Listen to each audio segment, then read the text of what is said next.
Hello again, everybody. I'm Roger Hoover. Glad to welcome you back to the Crimson Tide Sports Network Facebook page. We're also on Twitter. This show will also be on YouTube later. We are excited you are with us for Crimson Drive, our fourth week of Crimson Drive, and it's presented to you by Regions Bank. Don't forget, you can sign up and get your University of Alabama National Champions Visa check and debit card from Regions Bank. That Visa check card as well as the checks, all available from Regions. Just go to regions.com/GoBama to order yours today. Regions Bank is the official bank of the Southeastern Conference, proud partner with us on Crimson Drive. Very busy show today, as we'll have some conversations coming up later on, talking some softball, talking some volleyball, and then all sports with Director of Athletics Greg Byrne. But first, we'll dive into the headlines on this very busy week of Alabama athletics. Start with the headlines with men's basketball, a top 10 team nationally, and they kept it rolling in conference play on Tuesday night with a 70-59 victory against the Kentucky Wildcats, as Alabama is a perfect 9-0 in the SEC. That's halfway towards the end of the SEC season, and the Tide already 9-0. Against the Wildcats, Alabama led by Jaden Shackelford as he had 21 points in the victory for the Crimson Tide. Then Joshua Primo, last week he had big performances on the road at LSU with all those early three-pointers, did the same thing against Mississippi State, and he was named the SEC Freshman of the Week. So congratulations to Joshua Primo. He's playing at a high level. Alabama playing at a high level with 10 victories in a row. They'll take that winning streak now on the road coming up on Saturday, going to Oklahoma. They just had a big win against Texas. Now it's the Crimson Tide and the Sooners meeting in the SEC Big 12 Challenge, and that heads your way on Saturday morning at 11 a.m. Our radio coverage will start at 10 o'clock on the network, and we will be broadcasting that game live from Baumhower's Victory Grill in Tuscaloosa. So make sure you join us and add all the crowd noise at Baumhower's for what should be a really fun Saturday of basketball between the Crimson Tide and the Oklahoma Sooners. Alabama women's basketball also playing at a high level. Tonight, the Crimson Tide back in action a little earlier to start than normal. At 5:30 p.m., we'll have a radio coverage start at 5:25, getting you set for Alabama against 14th and 15th ranked Kentucky, as Alabama is 12-2 overall, 5-2 in SEC play. The Wildcats 11-4, 4-3 in SEC play. So kind of an interesting matchup. You have Alabama, the team with a better record not only overall, but in conference play, but Alabama still hasn't cracked the top 25. Meanwhile, Kentucky's been ranked pretty much in the top 15 the entire season. So a lot on the line tonight as Alabama looks to get a big win in SEC play. And then the Crimson Tide will have to stay on the road and once again face a talented team coming up on Sunday. 4th-ranked South Carolina. That game is set for 2 o'clock from Columbia. Our radio coverage will start at 1:55. Remember, the Gamecocks defeated the Crimson Tide earlier this season by 17 points in Tuscaloosa, handing Crimson Tide their first loss of the year. So a chance for the Crimson Tide to get some revenge coming up on Sunday, but no question it's a big matchup of 2 road games coming up for the Crimson Tide, at Kentucky tonight and then at South Carolina on Sunday. Alabama gymnastics, Dana Duckworth's team continues rolling right along as they defeated the Auburn Tigers 196-195 last Friday. Shania Adams won her second all-around in a row, and then Lexi Graber, 5th nationally now in the vault with a 9.9 average. Alabama is off to a perfect start this season at 3-0. They'll try and get to 4-0 coming up tomorrow, facing the Kentucky Wildcats at 6 p.m. Central. You can watch that match streaming live on SEC Network Plus.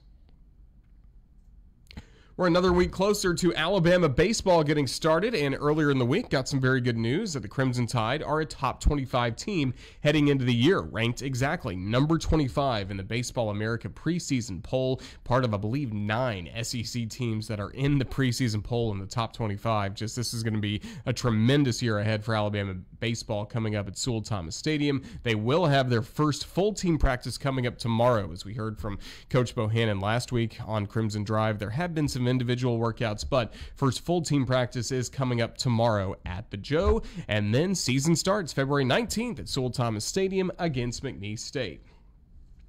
Crimson Tide football team staying busy in the headlines as Coach Saban keeps assembling his staff. And, with so many staffers leaving, has to bring some people in, and he's bringing in 2 head coaches from the National Football League. Bill O'Brien is the new offensive coordinator for the Crimson Tide after he spent the last 6 years as the head coach of the Houston Texans. And then Doug Marrone is now the new offensive line coach for the Crimson Tide. He previously was with the Jacksonville Jaguars for 4 years. Now he gets to be the offensive line coach for the Crimson Tide. He also also had head coaching experience earlier in his career with the Buffalo Bills. But Bill O'Brien, Doug Marrone, two great additions to the Alabama staff.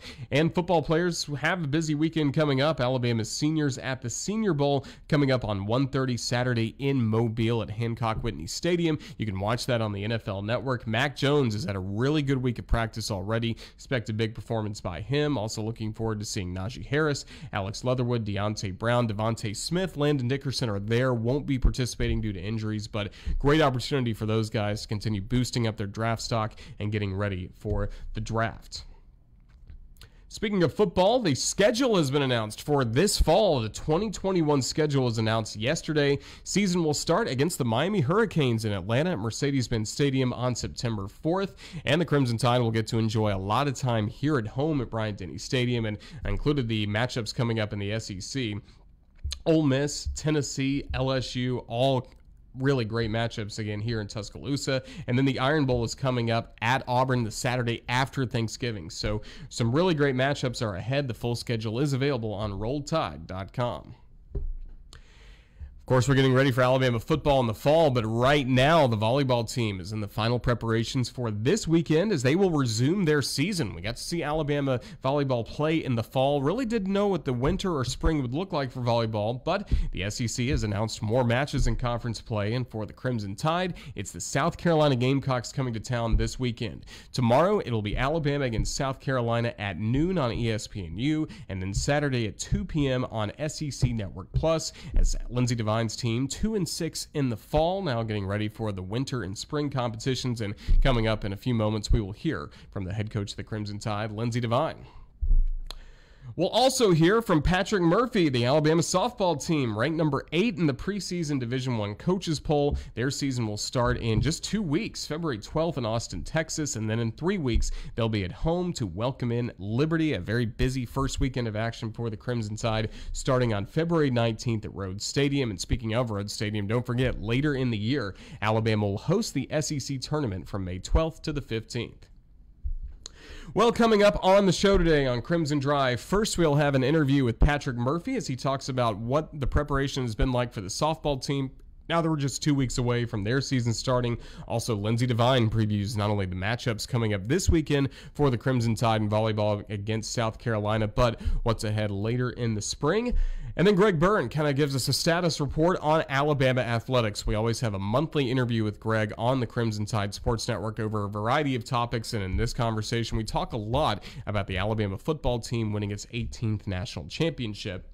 Then I mentioned earlier, it's Alabama women's basketball tonight against Kentucky, and Christy Curry will join us as we get to listen into her press conference from yesterday talking about the Crimson Tide and the Wildcats tonight. But as we start this episode of Crimson Drive with our interviews, we wanted to start with softball. Again, ranked number 8, I beg your pardon, in the SEC coming into this season. There's a lot of expectations for Crimson Tide softball, so now it's time for a conversation with Alabama head coach Patrick Murphy. Coach, you got a lot to be excited about as we get ready to start the 2021 softball season. Just what's the preparation like getting ready for this year? Well, first, I just want to say congrats to you and your beautiful bride on the wedding. That was really cool to see.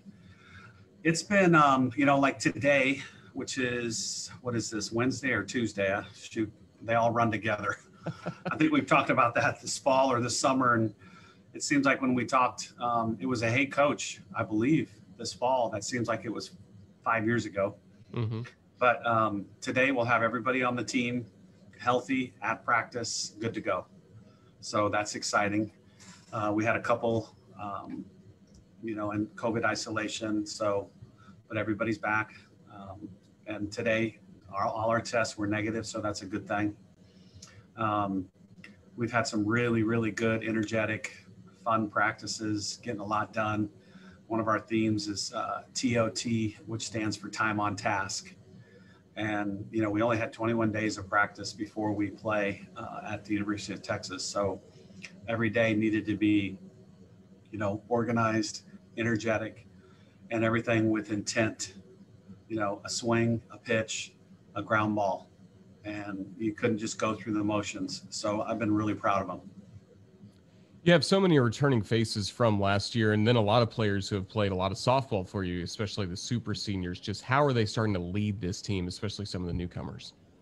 I think the 7 seniors have just been terrific. And I think a light bulb either went on or something happened from when we left in March and we came back this August. And I just think all of them realize that, things can be taken from you in a heartbeat.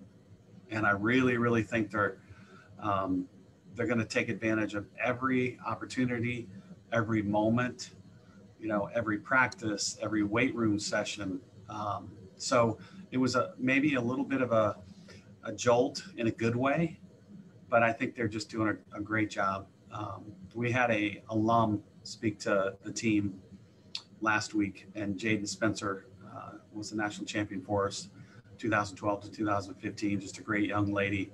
She's in life skills and academic center for Northern Iowa Athletics right now. But she just had a great talk and kind of hit home some of the things that, like one of the things she said, does Murphy still ask you guys, do you love to win or do you hate to lose more? And, I'm sitting there shaking my head like, yes, I do ask that question to every kid. And, as a national champion, she said she'd much rather sit on the bench and win a national championship than start every game and not get near the World Series. And that's the type of kid I think we have on this team right now. All fall, there was a lot of speculation about what the schedule may look like for softball, and we got that a couple weeks ago. Announced a pretty full schedule and a very busy schedule for you all. Just how relieved are you that you do get to play a full season, and especially so many great non-conference matchups in addition to what we know will be almost super regional-like series when we get to SEC play? Yeah, and one of the new polls came out this morning, and we were 8th. Texas, I believe, was 6th, and Arizona was 3rd. And we played Texas twice and Arizona once at the Longhorn tournament in opening weekend. And we have Colorado State, who was in regionals in 2019. So those 5 games will tell us really quick where we are and what we need to work on, which is a good thing. And the other thing I love is it is at an away stadium. Some of the terms that we've gone to in the past, it's a neutral site where the tournament in Clearwater last year for ESPN, that was a great tournament. But it is a neutral site. It's a city park. I love going to a different campus, especially a Big 12, Pac-12, and get to see their facility play, on their stadium. So I think it's going to be a great opening weekend. And then we get to come home for 3 weekends in a row before we open up SEC play and we go down to Auburn. As a coach, you love having options, especially with your roster and especially with the pitching staff. Just how do you try to manage innings early on with so many talented pitchers coming back? Well, I think it's going to be similar to last year where, we tried not to throw somebody for 7 innings just because we had the depth. And if the opportunity was there, we would say, okay, Roger, you're going in for the last 2. And softball pitchers are just used to throwing 7 inning complete games over and over and over and over. In some tournaments when they were young, like Fontana, she probably pitched 5 games on a weekend, complete games. So they're kind of used to that. Obviously in college, 1 through 9, everybody's good. You can't take a batter off. So mentally they get fatigued because they really have to worry about every pitch and every batter. So we still have, the best depth we've ever had on the mound. I've got 2 deep at every position. So, in case something happens, knock on wood, we do have pretty good depth this year. We talked about this last week with Coach Bohannon when looking at his baseball team. He was concerned about college baseball in general, just so many hitters being out of rhythm because all those at-bats were taken away last year and didn't get to have a normal summer of baseball. Do you think that could be similar for softball in any way you've really tried to replicate some at-bats for your players?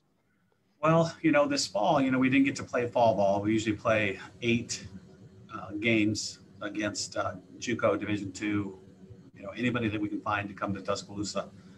Well, we didn't get to do that, but what we did do is similar to what baseball usually does is, inter squad. So almost every Friday, Saturday, and Sunday, we would play, an inter squad game. Well, for the freshmen, the true freshmen, here you are, your first scrimmage out, you're facing Montana Fouts, Lexi Kilfoyle, Sarah Cornell, Crystal Goodman. And some of the scrimmages that we played in the fall and years past, it's 18-0 in the fourth inning. So it wasn't the same, but it was a really good thing, I think, for the younger kids. They saw SEC pitching every weekend, which is really good. So, I think one of the hardest things, an adjustment to make when you come into college is you fail for the first time. Every hitter, baseball, softball, it doesn't matter, every pitcher, they will fail at some point. And then how do you react to that failure?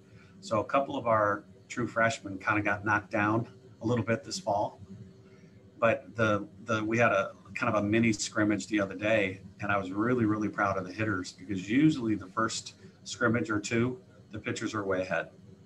And like a Bailey Dowling, she hit 2 home runs in the scrimmage. So it was fun to see. So I think we're going to be okay. The biggest thing I worry about that first weekend, there's some really good pitchers there, and will we be able to adjust to the speed? So just the speed is a big question mark in my mind. And obviously, we're going to scrimmage here a couple more times before we leave. And with Montana, Crystal, Sarah, they all throw pretty hard. So we'll try to get as much live pitching in as possible. Going back to your pitching staff for just a moment, we saw some glimpses of what we could see down the road from Lexi Kilfoyle last year. Just what steps has she taken? Obviously had an innings slashed when the season came to an end, but what steps did she take over the offseason to get ready for this year, and what is new about her this season? That might be a really good story for you, Roger, if you got any time this spring, but her family is 3 Division I athletes. Her older brother is a pitcher at North Florida. Her younger brother just enrolled at South Florida. He's an offensive lineman, 6'4", about 300 pounds. And then in between, you got Lexi, that's a pitcher at Alabama. But just a great, great family, full of athletes, obviously. But I think she, I was talking to the coaching staff the other day, but just those true freshmen last year that get to basically have a mulligan. They get to do it over. So a Jenna Johnson, a Kilfoyle, a Savannah Woodard, and especially an Abby Dorr, who was a high school senior. She graduated early to come. Those 4 just look so relaxed, more at home. They know what to expect at a practice. They know what to expect in the weight room from Michelle Diltz. You would not believe the difference between last year and this year with those 4 kids. So, and Kilfoyle, I think she's going to be one of the best pitchers we've ever had. She's got some of the best movement. When she pitches, the ball that she releases literally looks like a wiffle ball. When you throw a wiffle ball, it moves all over the place. And that's what Lexi looks like she's throwing, is a wiffle ball. That's certainly exciting as you get ready for this winter and spring with softball coming up. And I mentioned the senior leadership early on, but how about Claire Jenkins? Now fully healthy, ready to contribute. You got to be fired up for what 2021 looks like for her. Yeah, and you would absolutely love her as a kid and a teammate. One of the hardest workers we have. No complaints, no ego. It's all about the team for her. She's very, very competitive. She's kind of the glue to the infield. She's a calming presence to all the new ones. Everybody looks to her as to tell me where to go, what to do. She knows what to do with the ball at all times. She's a true shortstop, so it's meant a lot to have her back. And I know her last go around, again, she thought last year was it. And obviously it was a bad thing. She tore ACL. So she literally did not get to play at all. So with her having another year back, I think she's going to take full advantage of every single moment this spring. Well, as we start to wrap things up, we've talked to a lot of Alabama coaches throughout the year about having to deal with limited capacity at sporting events. And Rhodes House, of course, is one of the best atmospheres, if not the best atmosphere for college softball in the nation. But have you talked to your team about when we do come home to Tuscaloosa and we do have some games, you got to bring your own energy each and every day because, while there will be passionate Alabama fans there, it's not exactly like it's been in the past. Yeah, and sometimes we've gone on the road before with 250 people, and most of them are Alabama fans. So I don't think that's going to be an issue for us. I think we're going to get around 30% capacity. There's a lot of space to socially distance in the Brickyard and up in the plaza on the first base side. So there's a lot of room out there. So we're hoping for 30%. But I think these young ladies would play in front of no fans, if they just had the chance to play. So I think we'll be okay there. Well, we're looking forward to the softball season getting here at Texas on February 12th to start that weekend of play, and then back here in Tuscaloosa on February 19th. Just Murph, all the best getting ready for those dates, and we certainly look forward to talking more softball with you this spring on the Crimson Tide Sports Network. Roll Tide. Okay. Thanks for having me, Roger. And thanks to Coach Murphy for that conversation. Again, we're only 2 weeks away from Alabama's softball as they'll start the year on February 12th on the road at Texas for a very busy weekend, including some games against the Texas Longhorns, and then back here in Tuscaloosa on the 19th at Rhodes House. And we certainly can't wait to see college softball return for the Alabama Crimson Tide. Coming up tomorrow, volleyball returns for Alabama at Foster Auditorium, and Lindsey Devine, the head coach of the volleyball team, joined me to not only talk about what's ahead this weekend, but how Alabama has prepared for what is now a winter and spring schedule for volleyball. Joined now by Coach Devine. And Coach, we're normally talking volleyball in the fall, but now we get some volleyball coming up in the winter and the spring for the Crimson Tide. How's everything going? Great. You're right. It's a different season. Again, this is something that we've never navigated through. So, but we're excited. We're excited to kick off this weekend and have South Carolina come into Foster Auditorium.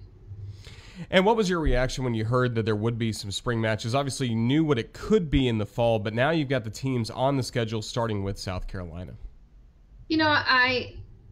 I love coaching. I love being around the team, being in the gym. So the opportunity to be in and doing the things that I love, I was excited.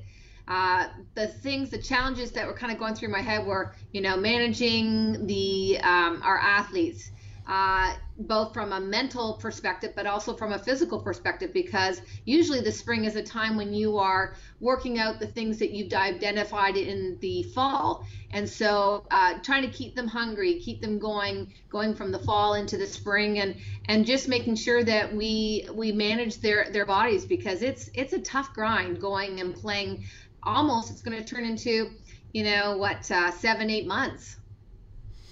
No doubt about it. And what has changed for your team since we last saw you all on the floor in mid-November?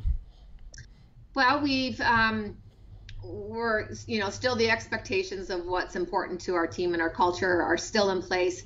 But I think what you're going to see in the spring is that we have certainly emphasized the importance of our block, and we've also emphasized the importance of out-of-system attacking. And I think that those are two things that our girls have really, really taken the time to look at themselves on film and then put into play things in practice that are hopefully going to carry over into the game. And the other part is back on that service line. I think we did a fantastic job in the fall, so we're going to carry that again over into these spring matches. So, still being hungry, showing that grit, that resilience, those expectations that we've always had in our program. We want those to carry through, but we just got to tidy up a few things on our skills, and you're going to see that this spring. It was really helpful in the fall when we did this. I hope to do it again. Let's just go position by position. Tell us what you have, starting with the setting position. Of course, we have Riley Fisbeck and Emily Yannick, and I've been so pleased with both of them. They continue to be the quarterbacks in our gym. They've worked hard over the winter break. They were, sending some information, some film, and the things that they were working on when they were back in their home state. So really proud that they took what they learned about themselves in the fall and have done a fantastic job this spring so far. Then the outsides. Right now we have Abby, and we have Kendall, and then we have Kennedy. So 3 great players that saw a lot of time in the fall. And when we talked about that out of system attacking, we recognized that when we were in system, so what that means, Roger, is when we were able to pass the ball to our setter and our setter was able to distribute that ball, we were hitting at about a 400 hitting percentage, which was pretty high. However, when our setter did not touch the ball on the second contact, our hitting went down dramatically for our pins, and that's when it's called out of system attacking. So we recognized that in the fall, and so we spent some time putting that into play in our practices.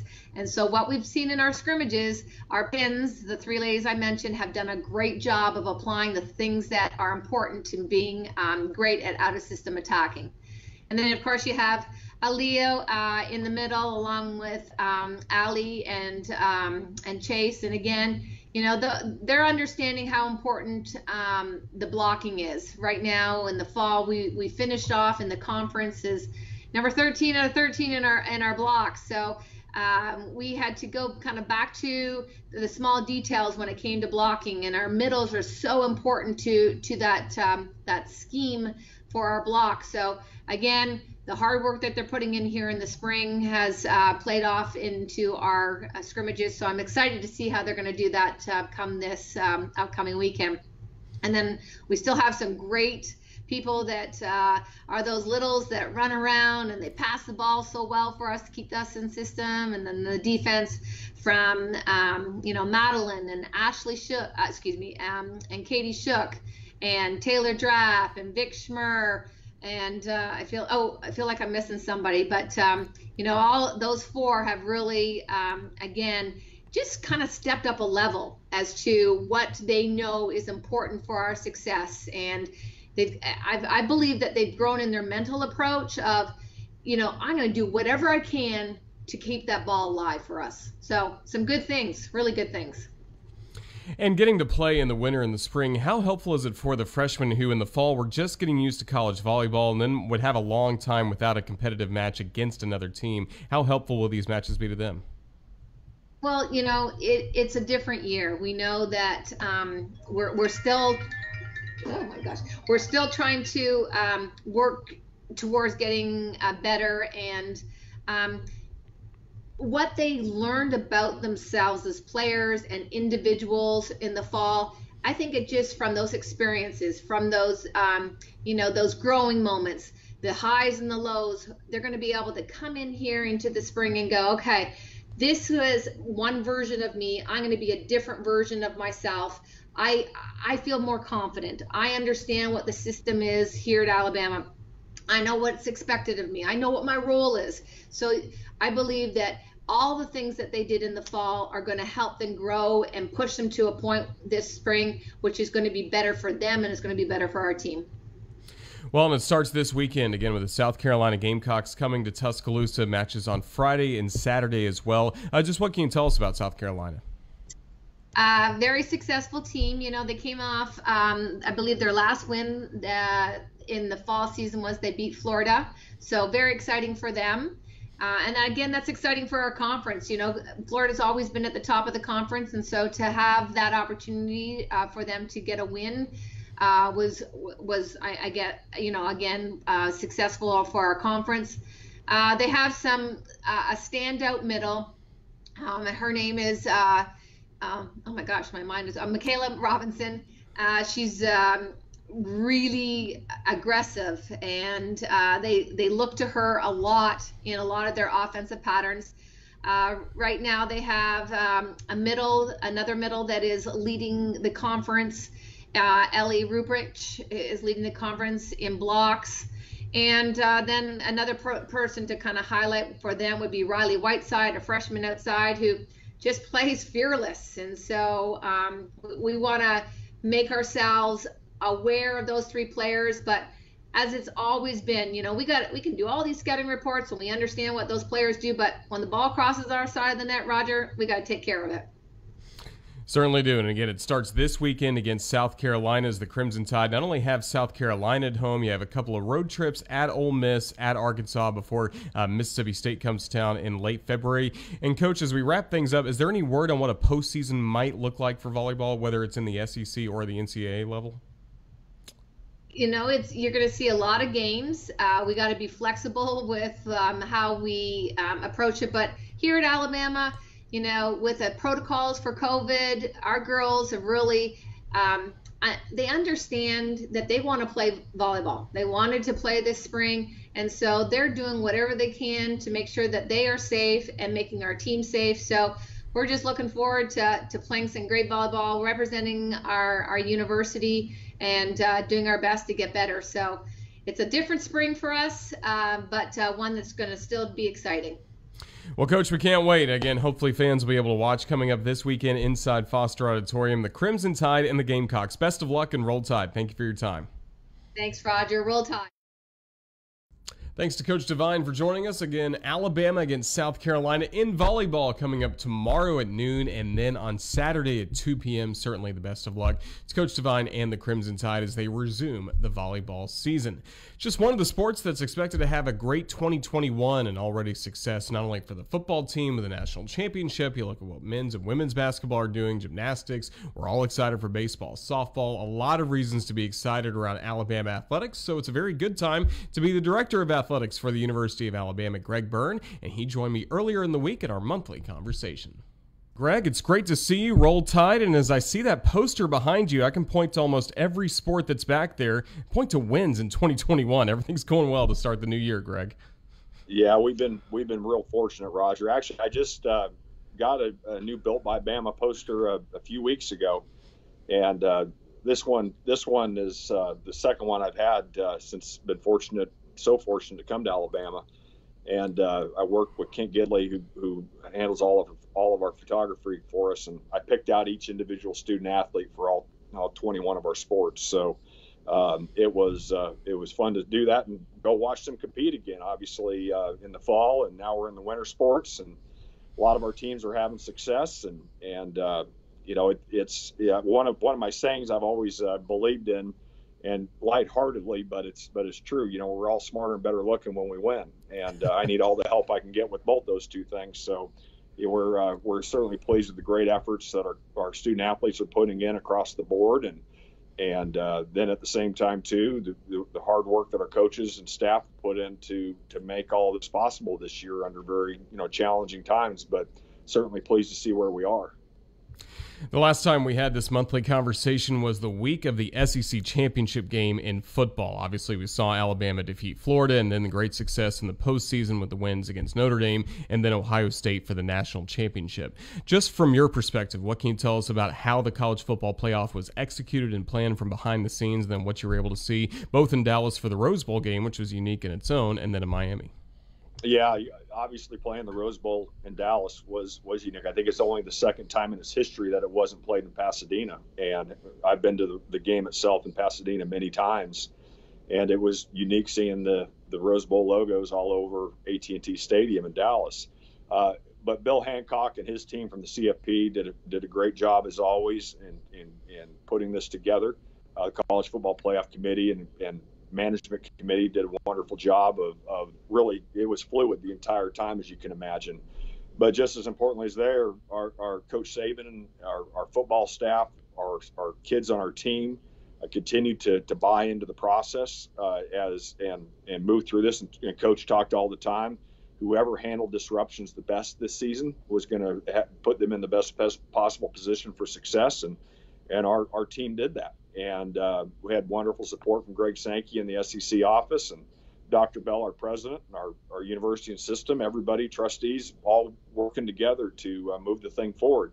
And obviously there was a tremendous amount of satisfaction to be able to play all of our games that we had scheduled. Obviously the LSU game got rescheduled, but to play our games that we had on the books to start with, and then get to the SEC championship and then go to the CFP.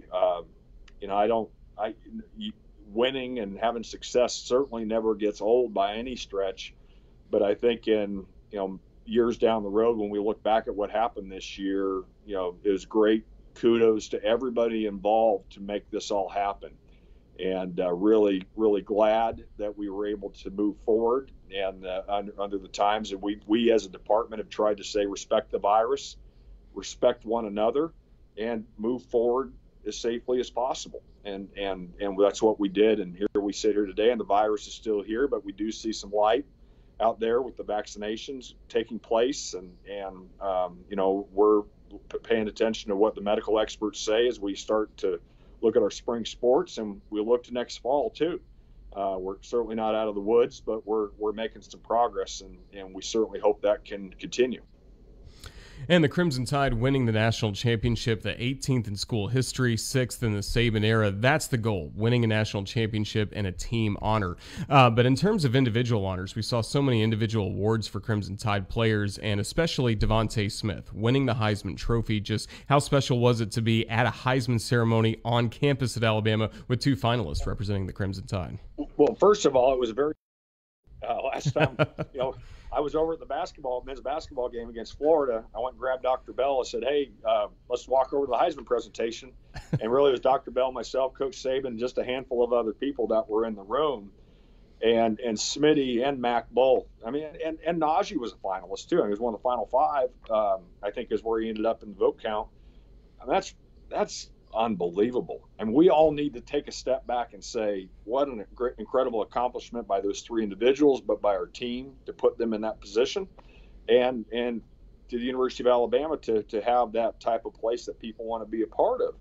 And so, you know, he goes and wins the Heisman, and Smitty's so, you know, he's just so even keeled.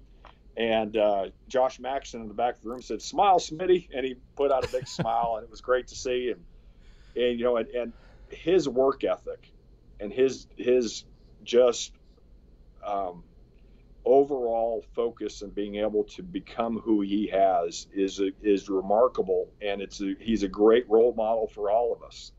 I usually get to the office most days by about 6:30 in the morning. I like the mornings.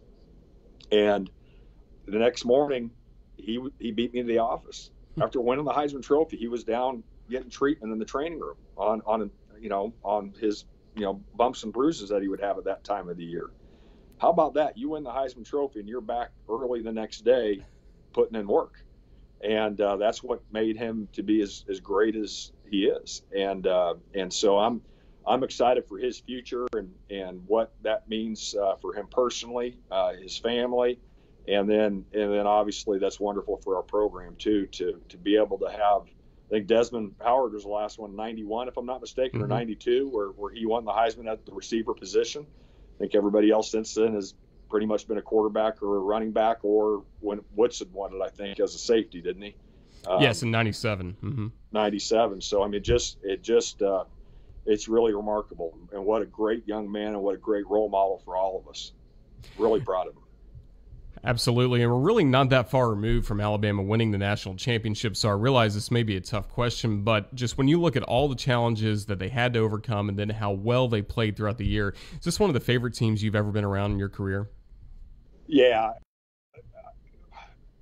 We have 650 18 to 22-year-olds, right? We have 350 employees, and you try your very best to know as many of them as you can, but it's challenging. To do so, and I work, you know, I don't mean me's, my's, and I's, but I try to work at that really diligently.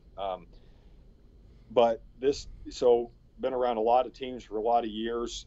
The focus of this team, the way that Coach Saban got them to come together to all continue to move forward, and especially in this environment where they check their individualism at the door in so many ways, and came together for the team. And, you know, Coach talks about it. If the team does great, the individual accolades are going to come along with that.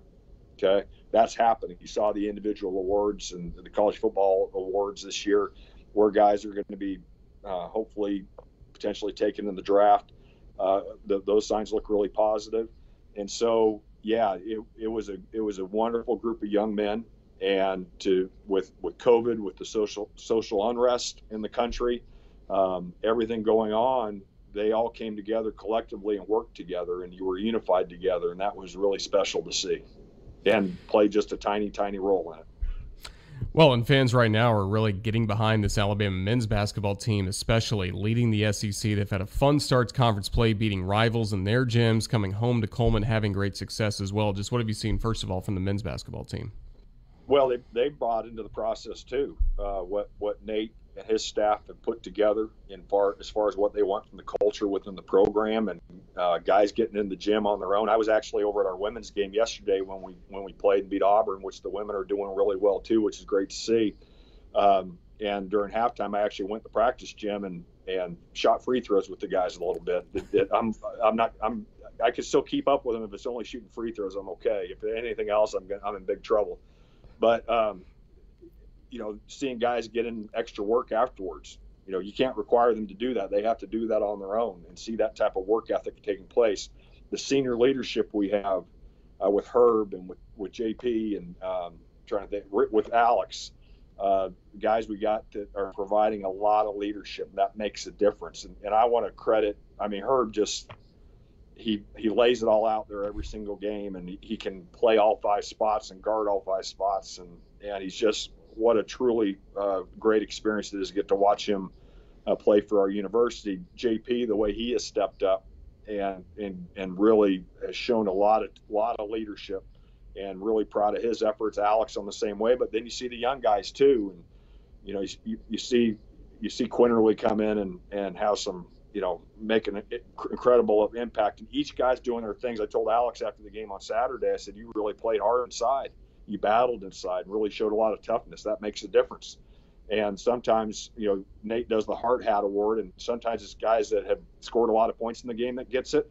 Other times it's, I think the day, if I'm not mistaken, Shackelford won it. I think he may have had 8 points, but it was all the other things that you do and getting those blue collar points. And that, one of the things I've always said, whether it's, to our staff, to our student athletes, whatever it may be, positive energy and enthusiasm is contagious. Just like a negative attitude, negative energy, that's contagious too. And we all have our choices of where we want to be with that. We don't expect perfection. We're going to have issues. When you're dealing with a lot of people, there's going to be challenges that take place, right? At the same time too, how do you respond to those challenges? How do you learn? How do you grow from them?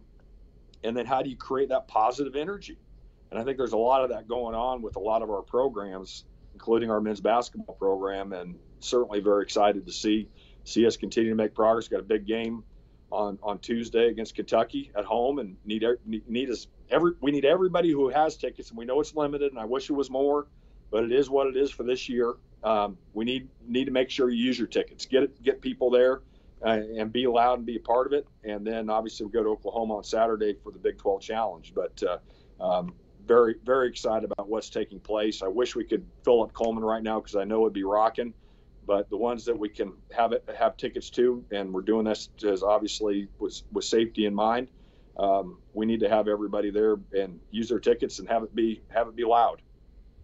Well, we're certainly looking forward to that. And again, we're fully in the midst of winter sports right now, and everyone really having success. Women's basketball, the gymnastics team, swimming and diving, track and field, tennis, the list goes on and on. But now you add in a couple of fall sports that we're used to seeing only in the fall, soccer and volleyball. Just what can you tell us about the planning that's coming up for them to resume their seasons coming up soon? Yeah, I just saw a couple of the kids from the volleyball team when I was walking back into my office. I go through the weight room to get to my office, and I was like, man, we're playing South Carolina this weekend in volleyball. And that's different to have that this time of year because, by this time that's in the rearview mirror and you're talking about the next fall. And same with soccer. So the kids have been working hard. Our coaches have been doing everything they can to have them be prepared. And now we'll go see if we can continue to move forward. The NCAA is planning on championships in the spring for volleyball and soccer. And, both teams have some work to do to get to the postseason, but hopefully we can have a good spring in the sport and put us in position for that as well. And I know you're excited that we heard the news earlier last week for baseball, the week before for softball. Full schedules for both baseball and softball. A lot of great games coming up here in Tuscaloosa for, again, 2 programs that look to compete nationally. Baseball ranked top 25. Softball is going to likely be top 10 heading into the year. Yeah, Murph, the job he's done. I think this is his 25th team or the 25th year of Alabama softball. I'm not mistaken. I may be wrong, but I think I'm right. It's just, we've been so consistent. They're a great group of young women on that team. We were actually out at the Rhodes House on Saturday going over some of the ticketing plans, and we did the same thing for baseball on Saturday. And just a great group of kids and very talented. And I'm very optimistic that we can have a special season in softball this year. And the progress that we've made in baseball, Coach Bohannon, since he's gotten here, it took over a challenging situation and has made us tremendously, so much better. And unfortunately, we're having to do that in the SEC where everybody's good.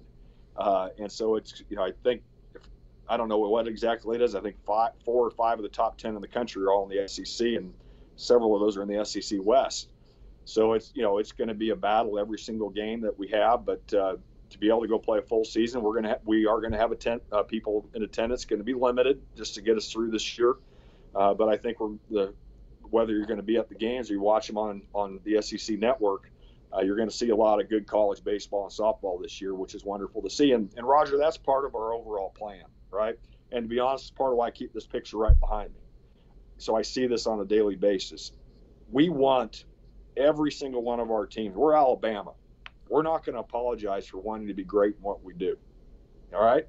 This is SEC sports. We want to be great at it. We're going to follow the rules. We're going to make sure we graduate our kids and develop them for the future, both on and off the fields and courts and pools and everything else. But at the same time too, if we can be great in the fall and we can have great success in the winter, we can have great success in the spring. That's incredible visibility for our university, for our community, for our state. Tuscaloosa is a wonderful place. And so whatever we can do in our role as an athletic department with our student athletes to build them for the future and to give them a lot of success, both while they're here and hopefully when they're done as well. That's a big responsibility that we have. We won't be perfect. We'll have kids make bad decisions. We'll have employees make bad decisions. That happens from time to time when you have people involved. At the same time, too, what the culture that we have here, by all the staff, by all the coaches, and most importantly, by our student athletes, we're very fortunate. And we're going to do everything we can to have that continue to grow. Greg, as we start to wrap things up, it was nice to see a ribbon cutting last week on campus. We always get excited for those, but especially when it honors someone like Bill Battle and what he's meant to the University of Alabama. What can you tell us about the Bill Battle Athletic Performance Center and then also the way he is supporting the softball team this year? Yeah, Coach and Mary, they've been awesome. Before coming to Alabama, I knew who Coach Battle was for a long time. And, he started, obviously coached and played here, coached at Tennessee, played here at Alabama, had a successful coaching career, and then got into private business. And then when Mal fell ill, Coach Moore fell ill, he stepped in and served the university once again. But he has been so generous. He and Mary both have, and so we were talking. He had a heck of a battle with COVID, and so shortly after coming home from that, we got together and talked with he and I and Mary and Jay Batt from our staff, and he said wanted to do something else to continue to support us, even though he's done so much already, and so we had the ribbon cutting. And now our weight room is named after him, and it couldn't be named after a better person who means so much to our university. And even before all that happened, last spring when we had to postpone or cancel our softball season, all spring sports, he and I were talking, and he said, I'd like to do something to try to help you all through it. I said, I know how much the softball program means to you. What do you think about supporting the scholarships for all of our returning seniors, so they can have another year and come back and try to win a championship? He said, I'd love to do that. And he and Mary, again, stepped up even before this latest support. So they're wonderful people. Regina and I live right across the street from them, so they see us more than they ever want to. And when you think about the University of Alabama, Coach Battle and Mary both are two of our true leaders for our university. Very thankful for them. Thankful for you as well with all the leadership you're doing right now for this great University of Alabama athletics department, and we know some great days are ahead. But Greg, any final message to the fans before we wrap things up and talk again next month? Yeah, I look forward to talking again. We appreciate each and every one of you. Thank you so much for being patient with us through these times. You know, I've heard the term, you're building the plane as you fly it. That's kind of what this year has been. Our student athletes, our coaches, our staff, and our fans have all worked together to put us in this best possible position to have success. And when you have success, you can't just say, oh, hey, look at this, we're arriving. We got to keep going, and we got to keep building. We got to keep climbing.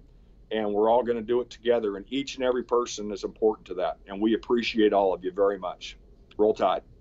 Roll Tide. Thanks for your time today, Greg. See ya. Thanks, Roger. All right. All right, that was Greg Byrne. Thank you for watching the Crimson Tide Sports Network. Really enjoyed that conversation with Greg Byrne, taking a deep look at the college football playoff, the success of men's basketball, all the sports that are about to resume, and of course, talking about Coach Battle and his generosity at the end. Certainly was great to catch up with him, and we have that available as well, not only here on our Facebook page, but on the Alabama Insider podcast as well. You can listen to that interview. Greg Byrne, if you missed any part of that, catching us live on Facebook for Crimson Drive.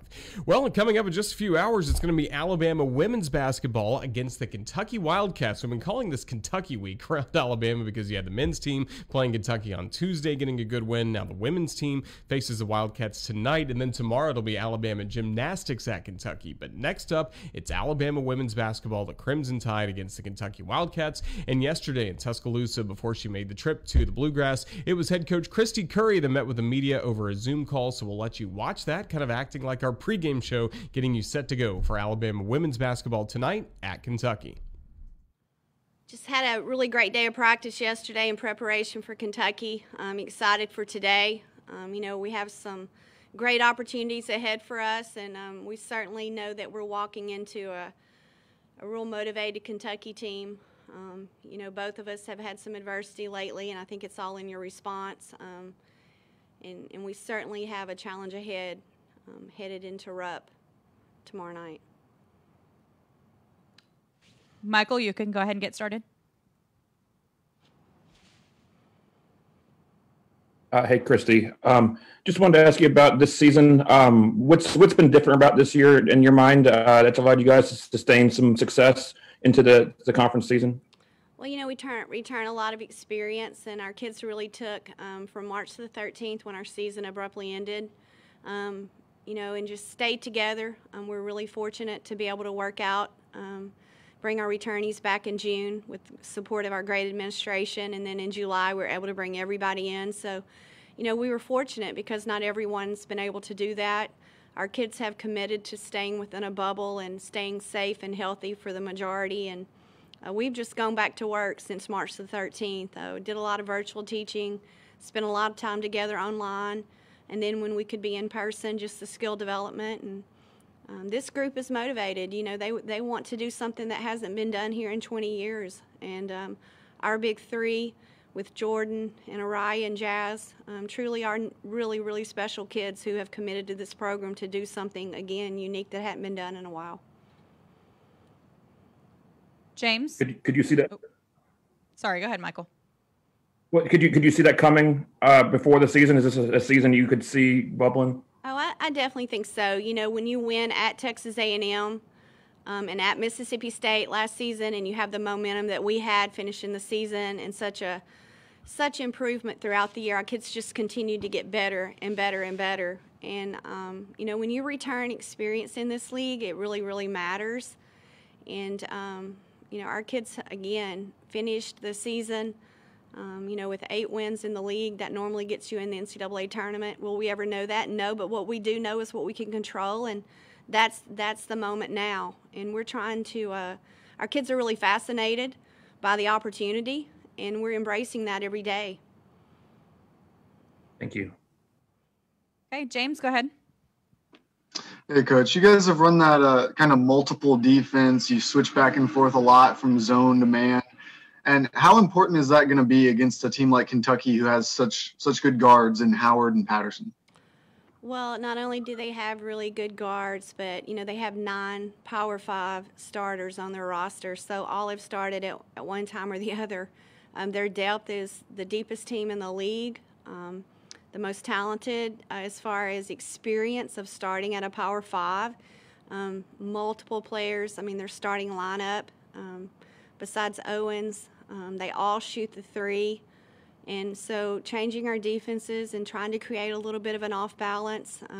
I think a lot of what we do, because our players play so many minutes, we just try and disguise and try to, do some things based off each scout that we want to do to be successful. AP? Hey, Coach. Good morning. Or good afternoon. Coach, what can you do to stop Howard? And have you seen any coaching differences with Coach Elsie? I think with Howard, obviously we really struggled at home last season. She single-handedly, I think none of us will forget that. I know our kids are motivated to try and do a better job. She's just so multi-talented with the ball, away from the ball, mid-range, penetration, three. We can try and contain her, but I think what makes her so special is her supporting task, the group around her. Chastity Patterson is incredible, Blair Green. I mean, the list goes on and on. Like I said, 9 Power 5 at one point in time have started. And then Coach Elsie brings tremendous energy. I mean, she understands the system, and she hasn't tried to change a whole lot. If it's not broke, why would you try and fix it too much? And Kyra is a bright young star, tremendous energy, work ethic, and I'm just really proud for the opportunity that she has to be the head coach at Kentucky, and I know she's going to do great things. Thank you. Katie? Hey, Coach, you kind of already touched on this in your opening statement, but with this tough 2-game road stretch going up with 2 ranked teams, your last time out against a ranked road opponent was a win against Mississippi State. So what kind of confidence does that win give your team heading into this tough stretch? Well, it gives us a lot of confidence. And, confidence only comes from knowing that you've experienced and been through and put the work in. And, to do what we did a year ago, like I said earlier, at Mississippi State, at A&M, knowing we can do those things and using those experiences. And then we've had experiences on the road early in the season to go to Oklahoma State, who's having a great year, and to go to Memphis and to go to Mercer in those environments. It's just we've tried to prepare kids in the preseason the best that we could, considering COVID and the different situations. So I feel like our kids have confidence, but confidence comes from practice every day, knowing you've put the work in and knowing you're doing the right things in all areas, academically, nutrition, the training room, the strength areas. So confidence comes from putting the work in, and our kids they're putting in the work.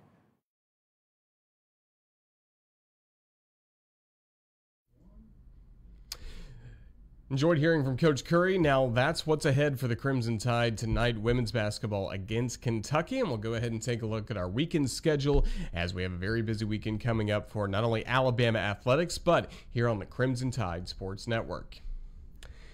Of course, gymnastics coming up tomorrow, 6 p.m. at Kentucky. You can watch that streaming live on SEC Network Plus. And then on Saturday, men's basketball against the Oklahoma Sooners. Our radio coverage will start at 10 o'clock from Baumhauer's Victory Grill in Tuscaloosa. So please come and join us and really be loud. We love the crowd support we get during those games. Since we can't travel with the men's team or the women's team on the road, we've loved these men's games at Baumhauer's. So make sure you join us. Again, the doors open at 11 right at tip-off for the Tide and the Sooners. Volleyball, of course, tomorrow, 12 noon for their resumption of the season. First of 2 games against South Carolina. Then they'll play it Saturday at 2 o'clock against the Gamecocks from Foster Auditorium. And the women's basketball, we just heard from Christy Curry, tonight coming up at 5:30 p.m. Central. Again, earlier than normal for television, but we will have airtime starting at 5:25. And then on Sunday, great opportunity for the Crimson Tide against South Carolina. Radio coverage starts at 1:55 p.m.